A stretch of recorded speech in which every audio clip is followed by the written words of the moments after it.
এখন আমরা দেখো ইউনিট 2 এর 4.1 এ একটা ফিল ইন দ্য ব্ল্যাঙ্কস দেওয়া আছে। তো এখানে বলা হয়েছে যে এই গ্যাপটা তোমাকে পূরণ করতে হবে। কালেকটিভ নাউন কিছু দেওয়া আছে, এই কালেকটিভ নাউনগুলো দিয়ে তোমাকে পূরণ করতে হবে এই গ্যাপগুলো। এখন কালেকটিভ নাউন সম্পর্কে আমি বেসিক একটা জিনিস দিই। কালেকটিভ নাউনগুলো আসলে কোনটা, যেটা দ্বারা কোনো দলকে বোঝাবে। হ্যাঁ, একের অধিক যেখানে সদস্য থাকবে, পুরো একটা দলকে বোঝানো হবে।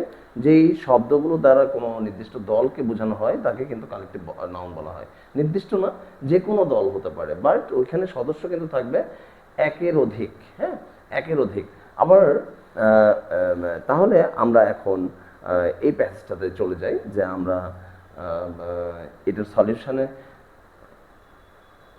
এখন আমরা এইটার গ্যাপটা পূরণ করার চেষ্টা করব, দেখি আমরা পারি কিনা। আ dash of people is working in the field. আচ্ছা, এইটা করার আগে আমরা এগুলোর অর্থটা আগে করে নিই, যে আমরা যদি এগুলোর যে ক্লোজগুলো থাকবে এই ক্লোজগুলোর অর্থ জানলে কিন্তু আমাদের জন্য গ্যাপগুলো করা খুব ইজি হবে। যেমন দেখো, শ্রম। শ্রম মানে কি? এইটা মানে কিন্তু একটা ঝাঁককে বোঝানো হচ্ছে। কিন্তু এটা কাদের ঝাঁক? এটা পতঙ্গের ঝাঁক। আমরা জানি যে পতঙ্গ আসলে কারা? যারা উঠতে পারে, তাই তো? তো এই পতঙ্গের ঝাঁককে কিন্তু সোয়ার্ম বলা হয়। আবার দেখো ফ্লক, এই ফ্লকটা কিন্তু পাখির ঝাঁককে বলা হয়। তারপরে কি বলা হয়েছে? গ্রুপ। গ্রুপ কিন্তু কোনো একটা দলকে বোঝানো হচ্ছে। পেয়ার, পেয়ার মানেও কিন্তু একটা জোড়াকে বোঝানো হচ্ছে, দেখো।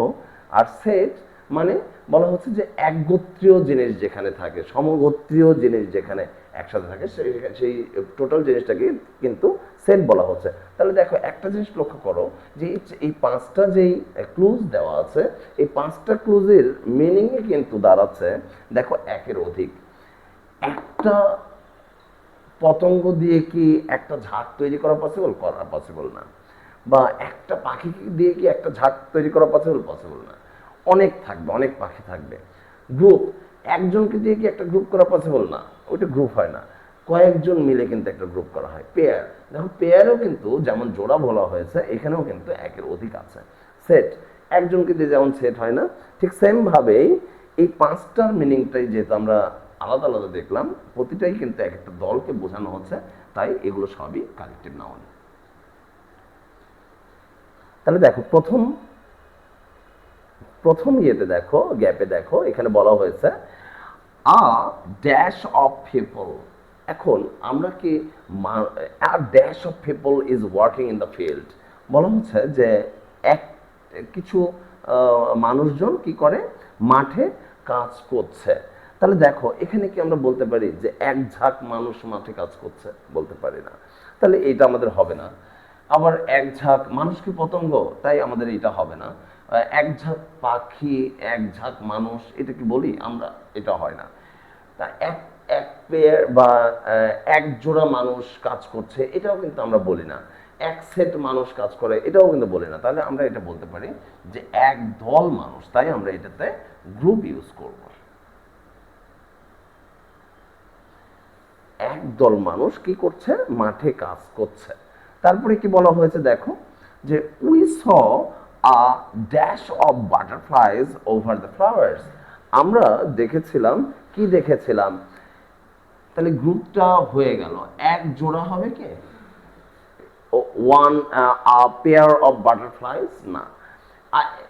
তোমরা দেখবা যে বাটারফ্লাইজ যখন থাকে, যখন ফুলের উপর তারা যখন আসে, অবশ্যই তারা এক জোড়া আসে না, অনেকগুলো একসাথে আসে। হ্যাঁ, অনেকগুলো একসাথে আসে, তাই এখানে বলতে হবে তোমাকে ঝাঁকটা ইউজ করতে হবে। এখন ঝাঁকের মিনিং হচ্ছে দুইটা, সোয়ার্ম আছে, ফ্লক আছে। এখন তোমাকে ভাবতে হবে যে সোয়ার্ম এটা পতঙ্গ কারা? পতঙ্গ হচ্ছে সোয়ার্ম। প্রজাপতি কি? পতঙ্গ।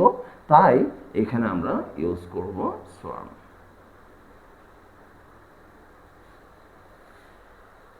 আশা করি বুঝতে পেরেছ। এরপর দেখো সি নম্বরে বলা হয়েছে there is a dash of birds on the tree. তার মানে কি, যে এখানে কিছু বা পাখি আছে। কি পাখির কি আছে? পাখির কি আছে? পাখির ঝাঁক আছে। তাহলে এখানে কি বসাবো আমরা? ফ্লক বসাবো। কোথায় আছে? গাছের উপরে। গাছের উপরে এক ঝাঁক পাখি আছে। We used a dash of gardening tools. দেখো এই যে গার্ডেনিং টুলস মানে কি, বাগানের যে ব্যবহৃত যে জিনিসপত্রগুলো আছে সেগুলোকে গার্ডেনিং টুলস বলা হয়। তাহলে উই ইউজড আ কি হবে, set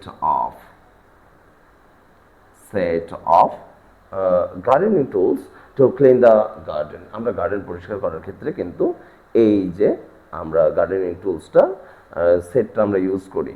C last one is E নাম্বারে দেখো, সে কিনেছিল। বট কিন্তু বাইয়ের পাস্ট ফর্ম। সে bought a dash of shoes. আমরা আসলে কি একটা জুতো কিনি না একের অধিক কিনি, মানে এক জোড়া জুতা হয় তাই না, সিঙ্গেল কি আমরা একটা পার্ট কিনতে পারি না, তাই ওইটাকে বলা হয় পেয়ার অফ শুজ। আশা করি তোমরা বুঝতে পেরেছো।